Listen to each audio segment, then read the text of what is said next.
Friends, क्या कभी आपका मन किया है कि आप किसी शॉपिंग मॉल में जाएं और बिना प्राइस टैग देखे अपनी फेवरेट चीजों को परचेज करें?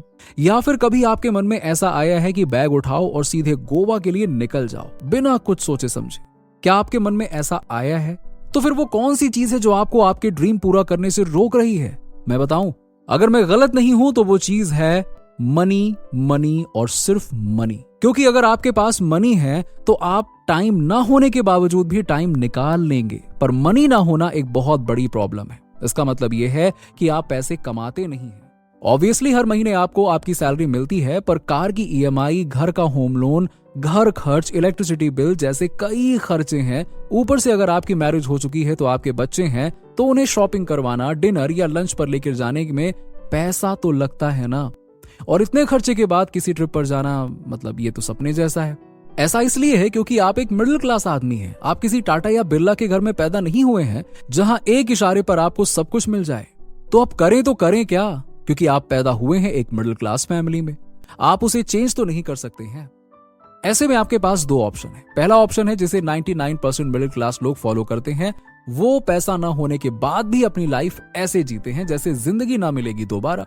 और दूसरा ऑप्शन है कि आप बिल्कुल कंजूस बन जाए और एक एक रुपया सोच समझकर खर्च करें। ऐसा करने से आपको अपनी डिजायर्स को मारना पड़ेगा। ज्यादातर मिडिल क्लास लोग इन दोनों में से किसी एक ऑप्शन को चुनते हैं, पर इन दोनों के अलावा भी एक ऑप्शन है जिसकी हेल्प से आप फाइनेंशियली फ्री हो सकते हैं बिना बजट की चिंता किए। तो अब सवाल ये आता है कि ये होगा कैसे?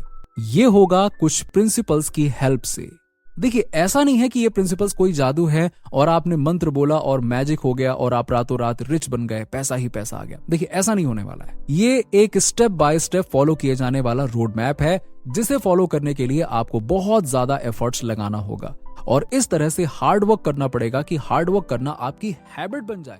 और इस वीडियो को देखने के बाद आप वर्ल्ड के उन 1% लोगों में इन्वॉल्व हो जाएंगे जिसमें इन्वॉल्व होना बहुतों का सपना होता है।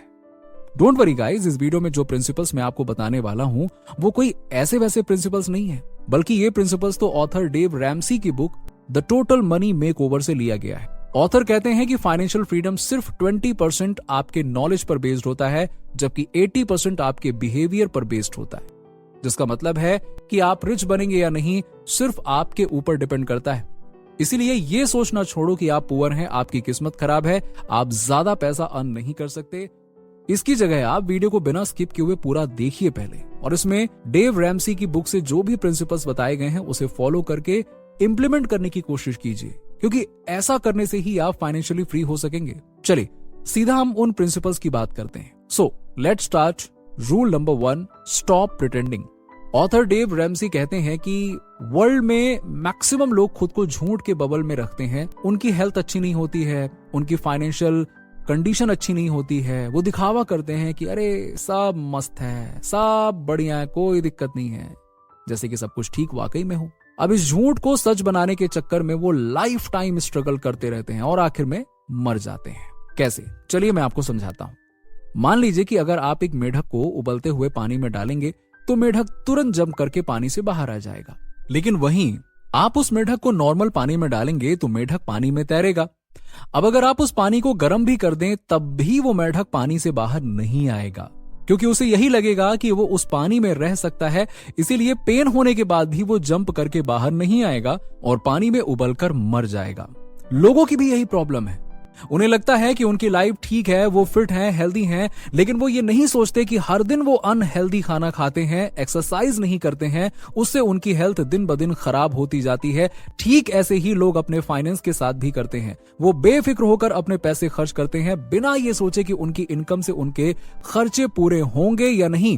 इसी वजह से वो फिर लोन लेते हैं और डेट के ट्रैप में फंसते हैं।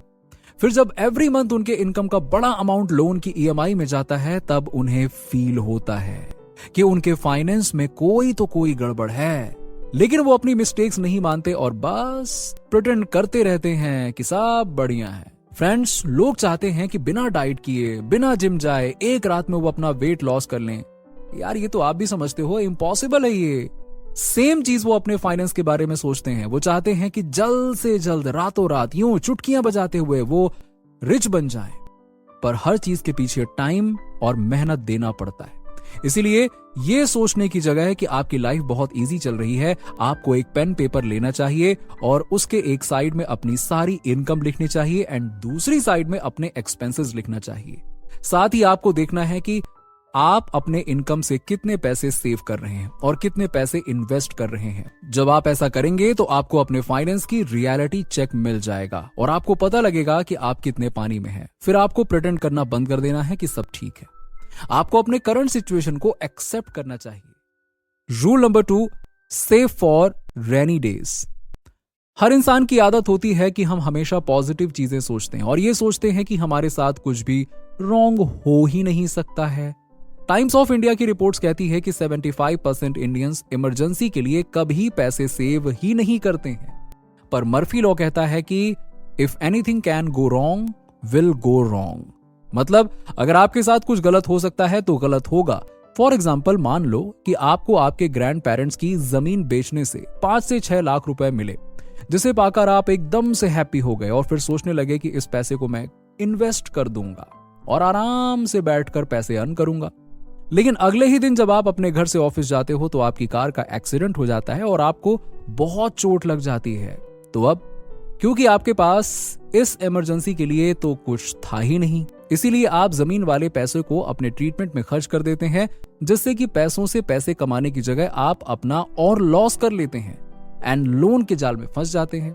इसीलिए ऑथर सभी को ये एडवाइस करते हैं कि अगर उन्हें फाइनेंशियली फ्री होना है तो उन्हें अपने रेनी डेज के लिए सेव करना चाहिए। ऑथर कहते हैं कि आपको अपने इमरजेंसी टाइम के लिए लाखों करोड़ों रुपए सेव करने की जरूरत नहीं है। आप $1000 भी सेव कर सकते हो, जो कि इंडियन करेंसी में 83,000 रुपीज होता है।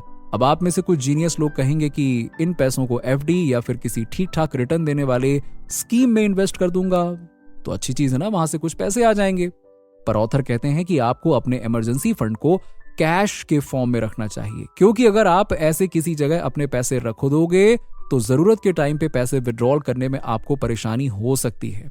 लेकिन अगर आप पैसे को कैश के फॉर्म में रखोगे, जब आपके सामने कोई इमरजेंसी आएगी तो आप विदाउट एनी डिले अपने पैसे को यूज कर पाएंगे। फॉर एग्जाम्पल, आप मान लो कि आपने अपने पैसे किसी स्कीम में डिपॉजिट किए और आपका एक्सीडेंट हो गया, तो आपने अपने ब्रोकर से बात की एंड उन्हें अपना इन्वेस्टमेंट विड्रॉल करने को कहा, लेकिन आपके एक बार बोलने से वो आपको आपके पैसे देने से मना कर देगा, क्योंकि पैसे विड्रॉ करने के लिए पेपर वर्क करना पड़ता है जिसमें टाइम लगता है और कुछ छुट्टियां वगैरह आ गई, वीकेंड वगैरह आ गया तो और ज्यादा लंबा टाइम लगेगा। तो सोचो, इमरजेंसी के टाइम पे वो पैसा क्या आपके काम आएगा? लेकिन वहीं अगर आपने उन पैसों को अपने घर में कहीं सेफली रखा होता या अपने खास लॉकर में रखा होता तो आपके लिए पैसे निकालना कितना आसान होता, आपका ट्रीटमेंट भी जल्दी हो पाता। पर अपने पैसे कैश में रखने का ये मतलब नहीं है कि आप आईफोन की ईएमआई भरने पे खर्च कर दो। नहीं, आपको याद रखना है कि वो पैसे इन चीजों पर खर्च करने के लिए नहीं है। फ्रेंड्स, जब आप इमरजेंसी टाइम के लिए पैसे सेव करेंगे तो आपका कॉन्फिडेंस लेवल डबल हो जाएगा और आप ज्यादा हैप्पी होकर अपनी लाइफ जी पाएंगे। तो दोस्तों, ये थे पैसे कमाने के 2 नियम। इसके आगे के 2 नियम हम इस वीडियो के नेक्स्ट पार्ट में देखेंगे। आपको वीडियो अच्छा लगा हो तो इस वीडियो को लाइक कर दीजिएगा। आपका एक लाइक हमारा भी कॉन्फिडेंस बढ़ा देता है। और वीडियो को अपने दोस्तों के साथ में जरूर शेयर कीजिएगा और चैनल को सब्सक्राइब कर दीजिएगा। चलिए मिलते हैं आपसे नेक्स्ट वीडियो में, तब तक के लिए बाय बाय, टेक केयर।